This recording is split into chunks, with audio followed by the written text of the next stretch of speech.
Magandang umaga po. Narito po ang mga tampok na balitang sports sa araw na ito. Patuloy na umiinit ang palitan ng patutsada ng kampo ni Manny Pacquiao at Timothy Bradley, eksaktong 2 linggo bago ang kanilang rematch. At ang pinakahuling pinuna at minaliit ng Team Bradley ay ang fighting style ni Pacquiao, bagay na hindi naman nagustuhan ni trainer Freddie Roach. May report si Cristabel De Leon. Tiyak na mas mahihirapan si Manny Pacquiao sa rematch kontra Timothy Bradley. Ito ay pinagmalaki ng kampo ng undefeated American champion, eksaktong 2 linggo bago ang ikalawang enkwentro kontra Pacquiao. Ayon kay trainer Joel Diaz, nila kung ano ang tamang battle plan para mawala ang bentahe ng hard-hitting Pinoy rival. Remember 2 years ago, Manny Pacquiao was still a devastating fighter.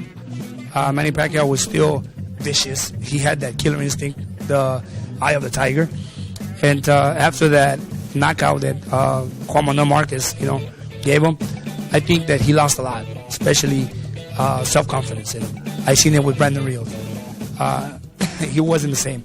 But, Timothy Bradley, on the other hand, he gained a lot of confidence in himself after having a war with Ruslan and then beating Juan Manuel Marquez in a great fashion. So now he is a better fighter. He's built in a better way.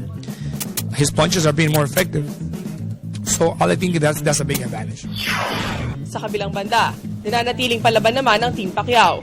Hirit ni 5-time Trainer of the Year Freddie Roach, lalong nag-aapoy ang galit sa dibdib ng kanyang prized pupil sa bawat patutsadang ibinabato ng grupo ni Bradley. By him saying that, he has no killer instinct, it really woke Manny up, and that was a great thing for us. Target ni Pacquiao na mabawi ang WBO welterweight belt mula kay Bradley sa main event ng boxing card na mangyayari sa MGM Grand sa Las Vegas, Nevada sa April 13. Para sa Good Morning Boss, Cristabel De Leon, PTV Sports.